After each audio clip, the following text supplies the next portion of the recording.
Assalamualaikum warahmatullahi wabarakatuh. Waalaikumsalam. Dunia ini penuh dengan jejak baik. Kalau kita berpikir dan mempertanyakan jejak baik mana yang akan kita ikuti. Pertanyaan ini memang gak salah dan tidak semuanya benar. Karena pertanyaan terbesar adalah bagaimana kita mampu menciptakan jejak terbaik diri kita, versi diri kita sendiri.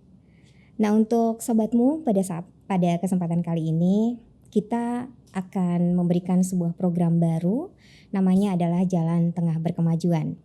Jika kita dalam keraguan ataupun bertemu dengan persimpangan, pasti kita akan mencari jalan keluar. Jalan tengah yang dipilih bukan berarti wilayah abu-abu atau mencari aman.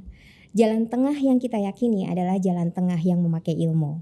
Dan mudah-mudahan jalan tengah berkemajuan ini sebagai salah satu upaya mencari pencerahan di mana kita kaya akan gagasan, menemukan dan mencintai hidup kita dan juga berani menjalani apa yang kita pilih. Dan untuk kesempatan kali ini serta seterusnya, Jalan Tengah Berkemajuan menghadirkan tokoh guru yaitu Ketua Umum Pimpinan Pusat Muhammadiyah Profesor Dr. Haidar Nasir.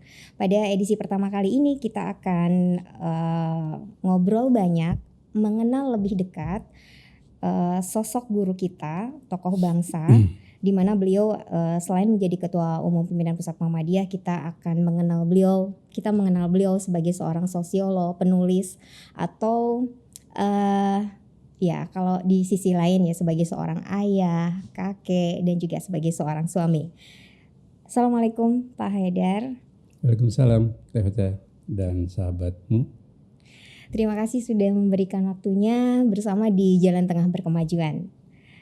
Program ini khusus Media dan Komunikasi Kantor Pimpinan Pusat Muhammadiyah menghadirkan biar kami semua sobatmu mengenal lebih dekat dengan sosok Pak Haidar. Mungkin sebagian teman-teman kita mengenal Bapak dari kejauhan gini Pak. Misalnya menyimak atau mendengar dari pidato-pidato Bapak atau melihat kegiatan-kegiatan produktif Bapak lewat media gitu. Dan media ini mudah-mudahan mendekatkan semua, tidak hanya warga persyarikatan tapi semua yang ada di bumi mengenal lebih dekat dengan Pak Haidar. Pak, seperti saya bilang kalau jejak baik itu sebenarnya banyak gitu ya. Tapi kita juga harus mempunyai jejak yang kita tinggalkan dengan versi kita sendiri. Namun tetap bercermin pada bagian perjalanan para guru atau tokoh yang mampu menginspirasi dan memotivasi. Kami ingin tahu nih perjalanan Bapak pada masa kecil gitu ya. Mungkin ada part di mana masa kecil itu sangat melekat dan berkesan di dalam kehidupan Bapak sehingga banyak nilai-nilai yang sekarang dianut oleh Bapak gitu. Seperti apa nih pola hidup keluarga dan juga pengaruh dari lingkungan sekitar. Silakan Pak. Baik, Ocha dan sahabatmu serta segenap warga bangsa. Kebaikan itu ditaburkan Tuhan di semesta raya ini untuk dipilih manusia.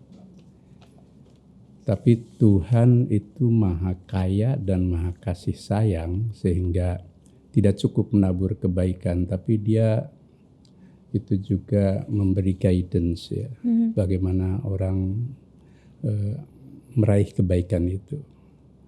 Jadi di Al-Quran itu kan ada frasa yang sangat penting di Al-Isra ayat 7. In ahsantum li anfusikum wa in asatum falaha.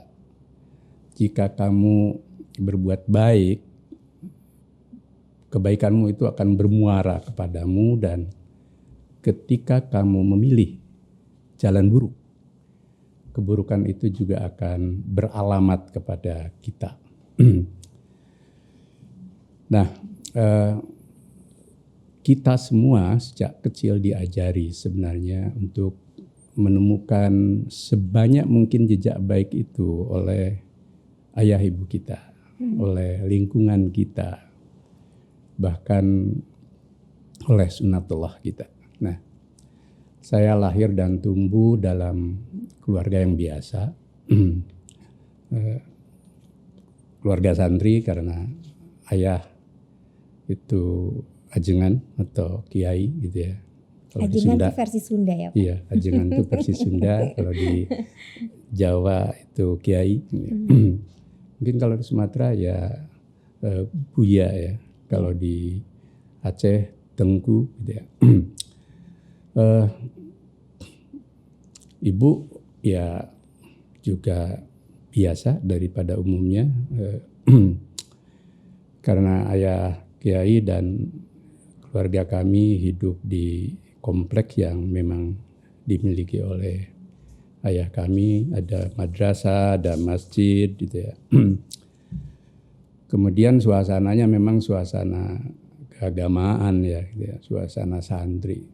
Dan saya lahir di Desa Cihelang, Kecamatan Ciparai, Kabupaten Bandung, Bandung Selatan. Bandung Selatan kan lebih terkenal ketimbang kabupaten. Karena ada lagunya Pak. Iya, ada lagunya dan tidak hafal. Nah, tidak jauh kami ingat betul memorinya bahwa Bandung itu kota Bandung itu 18 kilo dari desa kami. Cukup jauh juga ya. Kemudian kecamatan kami Cipara itu hanya 5 kilo. Artinya ya 18 kilo itu nggak jauh. Jadi dulu hanya 30 menit ke Bandung itu karena masih, tapi sekarang kan karena macet lalu bisa sampai 1,5 jam ya. Nah, lingkungan santri itu pada umumnya kan mengajarkan kita benih-benih kebaikan dengan segala pandangan keagamaan yang mensemesta itu ya. Mensemesta itu artinya punya cakupan yang ke dalam dan keluar gitu ya. Kemudian tidak hanya menyangkut kita sebagai muslim tapi juga dengan sesama umat manusia dari berbagai latar belakang. Secara normatif kita biasalah. Saya karena mungkin dididik harus agama gitu ya. Umumnya kita kalau sore kan mengaji. Nah, sekarang dinia.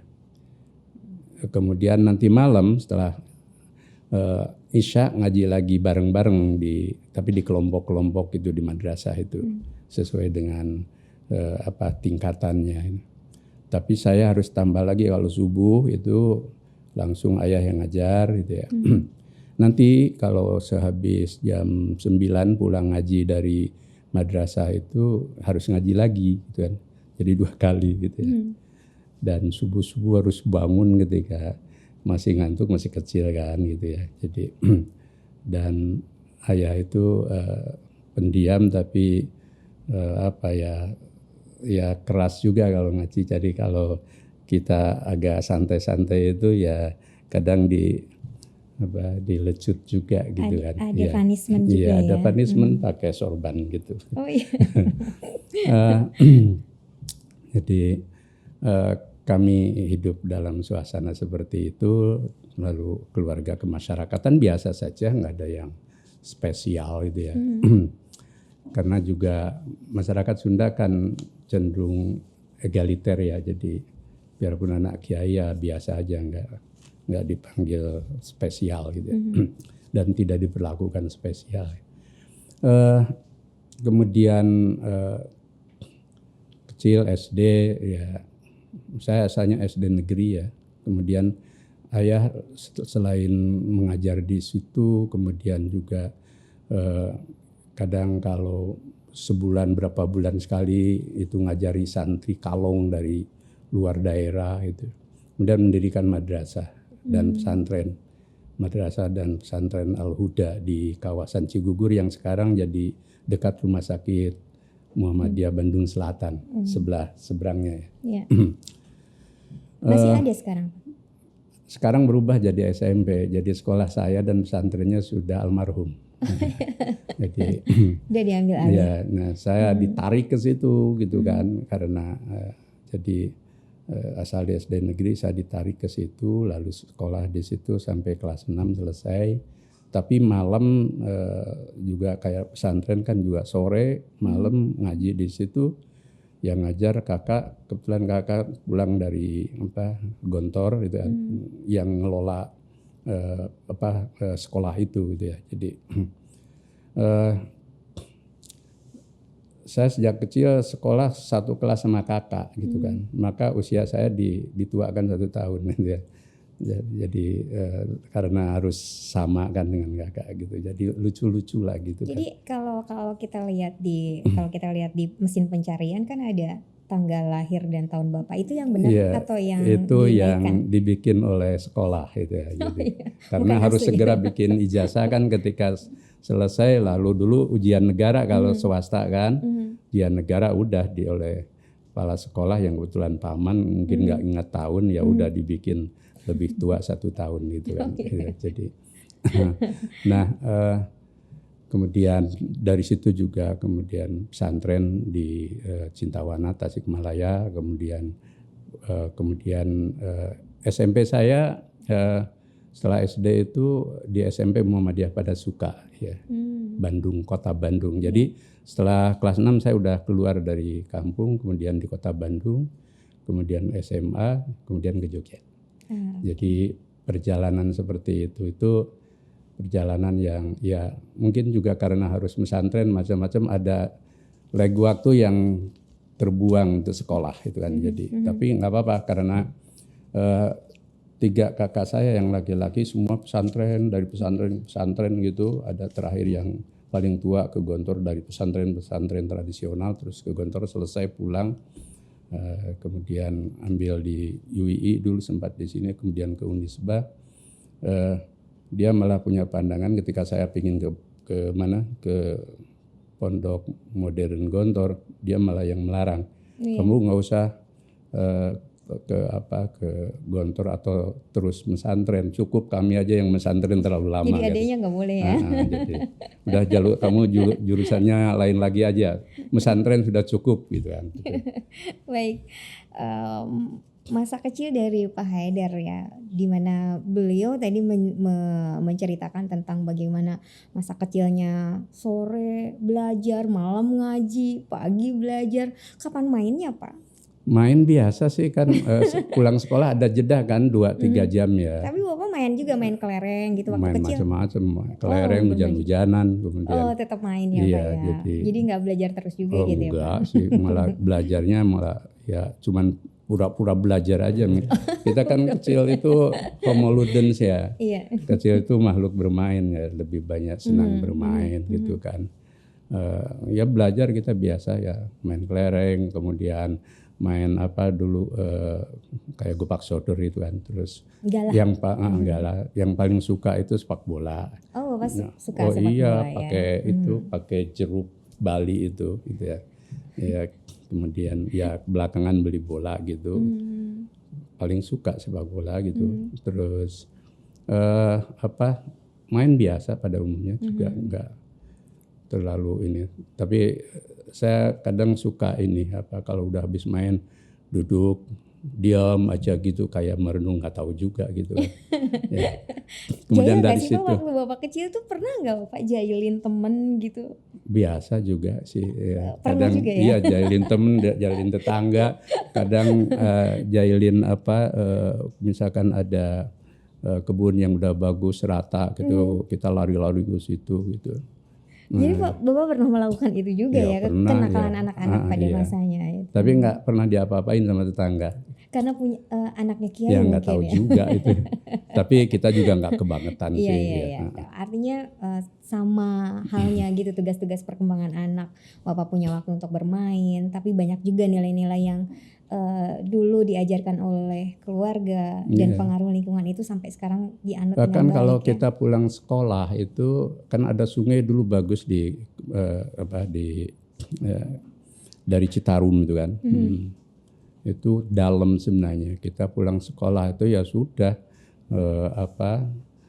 jebur kali, kemudian kita naik pohon tinggi sekali. Dari pohon itu kita loncat ke bawah gitu. Dan itu jadi kebiasaan aja itu. Tapi masih teringat ya 6 tahun itu ya membekas. Maka kan ternyata alam pedesaan itu telah terus menjadi milieu kita untuk selalu punya distance ya, jarak tentang kegaduhan ya, tentang alam yang ramai, tentang modernitas, tentang kehidupan yang penuh dengan hiruk pikuk gitu ya. Sebenarnya itu yang mungkin lingkungan itu membentuk diri kita juga itu ya. Baik.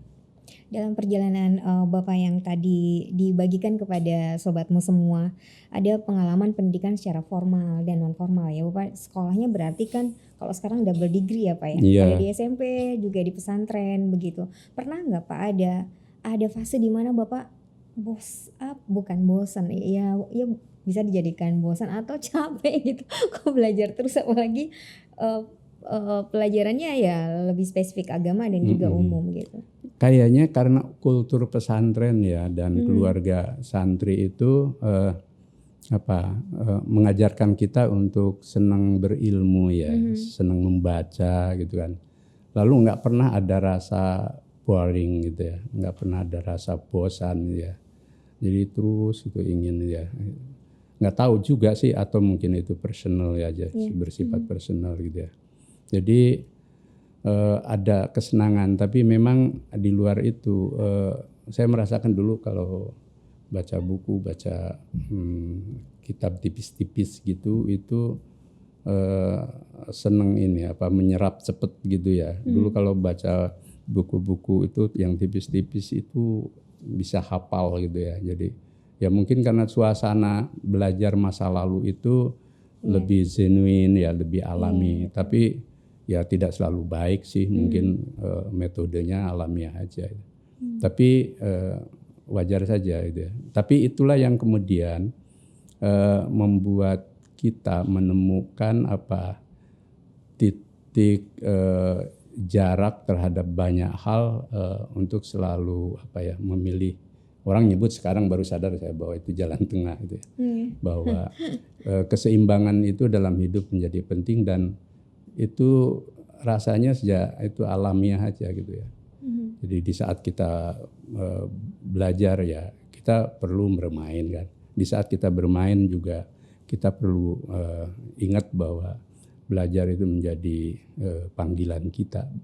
Dan bukan hanya belajar agama dan belajar ilmu, tapi kan yang juga tidak kalah penting itu ini untuk generasi muda ya, termasuk untuk sahabatmu yang milenial. Belajarlah tentang hidup. Ya, karena hidup itu begitu bermakna dan tidak bisa kita pahami seketika apalagi dengan cara yang instan. Hidup itu long term yang baru kita memahaminya dalam perjalanan yang panjang. Bahkan ada banyak orang yang tidak bisa menemukan hakikat kehidupan dalam usia yang renta dan mungkin sampai akhir hayat itu. Karena orang tidak mengambil jarak terhadap kehidupan dan tidak punya ilmu tentang kehidupan. Buku apa yang Bapak suka gitu ketika Bapak sudah mulai senang membaca gitu, selain pelajaran-pelajaran? Genre apa yang Bapak suka? Apa dari dulu tentang sosiologi gitu? Ya, saya ketika pesantren itu mulai senang dengan karya-karya Al-Ghazali, kemudian juga mulai baca Ibnu Rus itu ya, kemudian ya dari banyak sumber lah kan. Itu gitu. Sejak SMP udah bacaannya udah itu ya Pak? Ya sejak SMP kelas 3 lah gitu kan, suka baca itu kan. Jadi dan kebetulan di rumah itu kan juga ada banyak buku-buku yang saya juga nggak tahu isinya sih, tapi ayah atau kakak mengajarkan ini loh tentang Al-Ghazali. Dia bukan hanya soal sufisme, tetapi mengajarkan tentang etika hidup yang lebih luas itu ya, tentang Ihya Ulumuddin itu tidak sebatas itu gitu kan. Kemudian ketika orang kenal kan Abdul Qadir Jailani kan sebagai tokoh sufisme. Terus ayah menunjukkan bahwa ini ada karya-karya Abdul Qadir Jailani yang bukan sufi ya, tetapi juga tentang kehidupan bahkan tentang ekonomi ya. Jadi saya ketika ke Baghdad itu ziarah ke makam Abdul Qadir Jailani itu baru merasakan ini yang diajarkan ayah gitu kan. Jadi kita tidak hanya diajarkan tentang hal yang spesifik tapi hal yang juga general gitu ya. Oke, baik. Pak, boleh dong Bapak juga berbagi tentang pengalaman berkesan Bapak semasa muda yang mungkin pengalaman itu punya pengaruh besar terhadap sosok Profesor Haidar Nasir pada saat ini. Nggak tahu ya. Saya kan ketika SMA di negeri ya, lalu belajar mulai masuk IPM. Tapi sejak SMA berarti udah kenal IPM SMA, ya. SMA saya SMA Negeri 10. Ada IPM-nya atau Bapak yang Nggak ada, mendirikan? kita aja yang bikin, saya ketuanya, teman-teman ngajak gitu. Jadi teman-teman di OSIS SMA Negeri 10 itu kebetulan juga kan ya Muslim semua, udah kamu bikin IPM aja. Dari mana Bapak kenal IPM? Kan SMP Muhammadiyah udah kenal IPM. Sudah tahu ya. Tapi kan di SMP nggak diajari organisasi kan. Betul. Maka kita bikin IPM cabang Cibenying ya. Sebenarnya kan juga Ocha di situ ya tinggal ya. Sama daerah pada suka juga ya. Nah di situ kemudian ada banyak pengalaman itu mungkin pertama ya ketika kita belajar IPM, belajar organisasi itu terbuka wawasan untuk hidup mengorganisasi banyak hal gitu ya. Yang itu tidak ditemukan ketika kita hanya belajar agama saja atau belajar ilmu saja gitu ya. Jadi IPM mengajarkan kita untuk belajar mengorganisasi kehidupan ya, termasuk mengorganisasi orang lain gitu ya. Dan juga perjuangan untuk itu kan dulu IPM itu susah kan. Kalau ingin kegiatan harus bikin sirkuler ke sana kemari, ketemu tokoh gitu ya.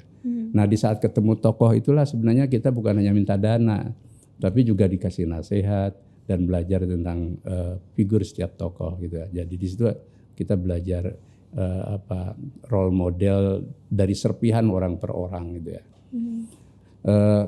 Kemudian kebetulan di Bandung kan suasananya juga suasana aktivisme Islam itu hidup ya. Jadi saya masih bisa ke Salman ITB, bisa ke Istiqomah di Bandung, kemudian bahkan dulu di ITT itu yang kawasan Ahmad Yani itu dulu aktivitas mahasiswa Islamnya luar biasa ya waktu itu. Nah kemudian yang itu membekas dari pesantren dan dunia santri itu kegemaran membaca sebenarnya. Jadi selalu membaca. Kadang saya itu kalau kan koran cuma satu abadi ya di rumah kakak itu. Tapi tidak cukup membaca koran itu. Kalau sore hari saya datang ke Jalan Ahmad Yani itu, kemudian kan banyak jual koran. Kalau udah sore kan koran itu kayak bebas. Ya sudah di situ saya bisa membaca sampai pulang sekolah itu ya. Udah sore itu kan pulang sekolah udah sore. Jadi membaca semua koran itu dengan nyaman di trotoar gitu kan. Di daerah sekitar Cicadas itu ya. Iya, padahal Cicadas kan daerah padat gitu ya. Betul. Tapi pulang terus kan punya inspirasi punya. Nah di situ saya biasa kalau udah habis baca gitu nulis. Jadi sejak SMA juga Bapak sudah menulis ya. Tapi tidak dipublis ya. Jadi nulis kebiasaan merangkum apa yang. Jadi kalau saya tadi pergi membaca nanti pengaruh ini ketagihan ketika di Jogja setelah jadi mahasiswa saya ini pernah cerita juga tidak cukup di perpustakaan kampus tapi hampir semua perpustakaan di Jogja saya punya gitu ya, punya itu masuk anggota lah gitu ya. Perpustakaan wilayah di Malioboro, kemudian perpustakaan Islam di Mangkubumi sekarang sudah tiada gitu kan. Kemudian perpustakaan daerah di Samsat itu kan, lalu ada perpustakaan kota di dekat Gramedia, toko buku juga sama, toko buku Sari Ilmu di mana Malioboro, Gunung Agung di dekat Tugu, kemudian ada toko buku di mana Jalan Solo dan plus sosial agensi shopping center gitu. Shopping center itu Di Bandung belum kenal sama itu ya Pak, tempat buku-buku. Ada di ini Palasari. Di Palasari. Saya suka ke Palasari juga. Jalan kaki dari Cicadas ke Palasari hanya untuk baca buku dan terus pulang. Dan di situ kemudian karena kan nggak tahu alamiah aja, kalau pulang punya buku kosong tulis gitu. Artinya ketika SMP mengenal IPM, walaupun tidak mendalam, itu tetap menjadi titik awal Bapak menjadi ketua IPM dan menggerakkan, mengaktifkan gitu ya IPM di Bandung ya Pak ya. Baik Pak, terus ada pertanyaan lain nih selain IPM yang mendorong Bapak memutuskan untuk bermuhammadiyah, karena Bapak kuliahnya kan di sekolah untuk pemerintahan gitu ya Pak ya. Dan apa yang mendorong Bapak saya mau memilih untuk bermuhammadiyah? Ya kan lingkungan juga sudah Muhammadiyah, keluarga sudah Muhammadiyah, itu alamiah aja. Apalagi sudah di IPM, TM1 IPM itu dulu digenjot habis-habisan kan, udah tertanam itu ya. Kemudian perkaderannya berhasil ya Pak? Iya, tapi ada inspirasi yang selalu bergejolak di dalam saya itu, jarang saya cerita soal ini. Saya selalu tidak puas melihat orang berorganisasi begitu saja gitu. Ketika di Bandung saya merasakan kok pandangan keagamaannya agak puritan gitu ya. Agak puritan gitu ya. Apa iya ya kok gitu kan. Setelah di Jogja juga sama juga gitu kan. Kok puritan semua kan gitu kan. Apa iya, apalagi setelah kita banyak baca kan kayaknya nggak gitu deh gitu kan. Nah belakangan baru saya tumbuh kesadaran yang lebih luas bahwa bermuhammadiyah harus mencari pada sumber awalnya. Ya sumber awal Muhammadiyah ya jejak pemikiran dan langkah Kiai Dahlan serta generasi awal gitu ya.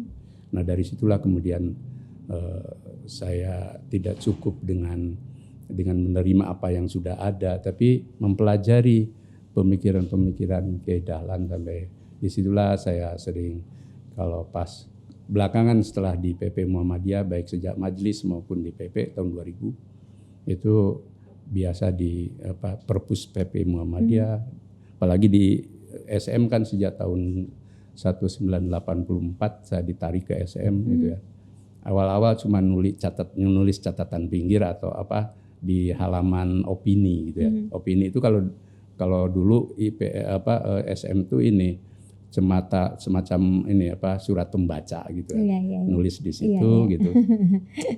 Nah, lama-kelamaan kemudian ditarik menjadi calon wartawan dan wartawan ya inilah wartawan amatiran gitu.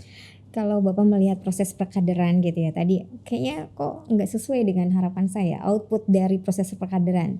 Sebenarnya yang diharapkan Bapak outputnya dari proses perkaderan itu yang seperti apa gitu Pak?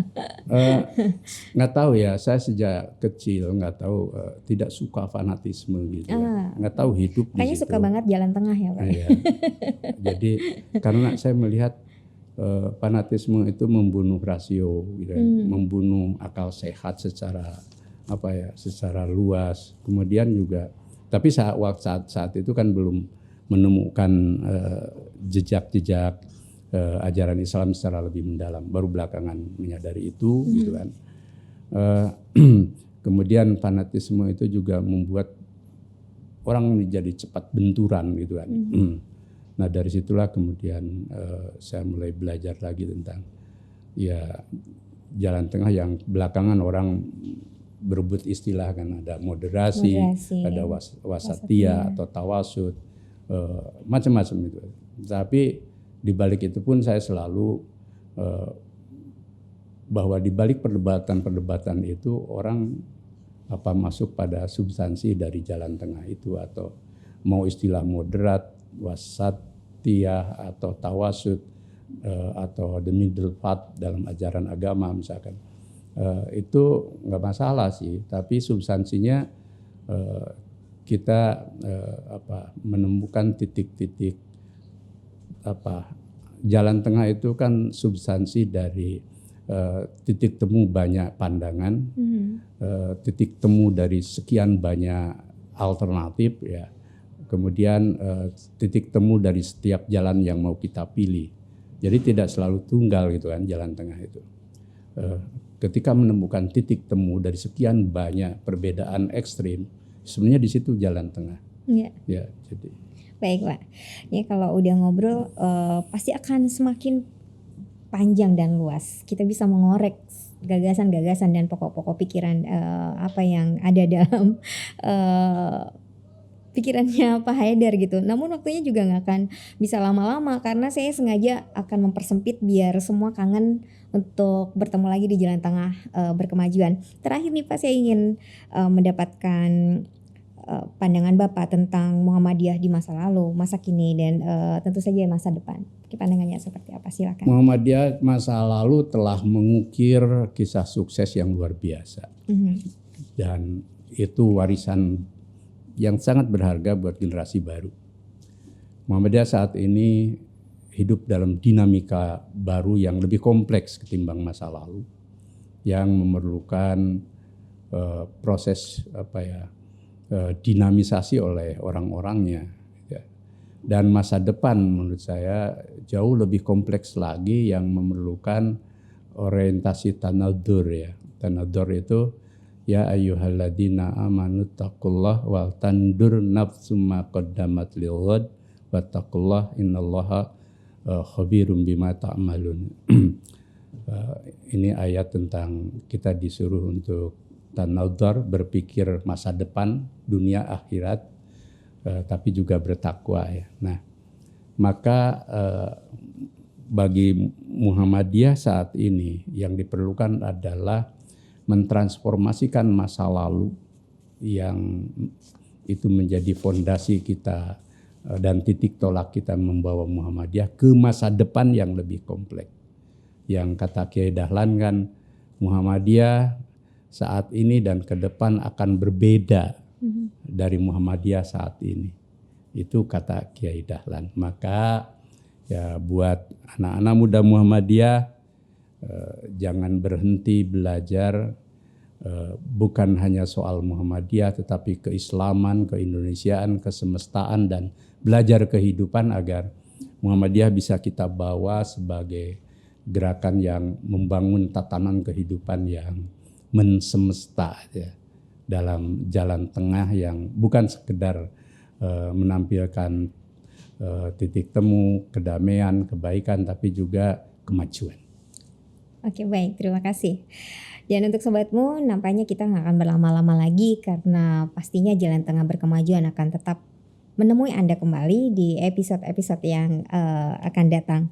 Semoga kita diberi kesehatan dan juga apa yang sudah disampaikan dari perjalanan masa kecil Bapak Profesor Haidar Nasir, MSI, pendidikan dan juga kiprah panjang dalam bermuhammadiyah ini bisa menginspirasi kita semua. Kami mengaturkan terima kasih banyak Sama-sama untuk waktunya yang diberikan kepada podcast kami, dan kemanapun jalan membawamu kita selalu dapat menemukan jalan. Namun jalan tengah berkemajuan semoga membawa gelombang perubahan untuk menemukan arah sejati kita sebagai insan. Saya mengucapkan terima kasih banyak kepada sobatmu dan semoga kita bisa bertemu di episode mendatang. Saya Rosa Azhar. Assalamualaikum warahmatullahi wabarakatuh.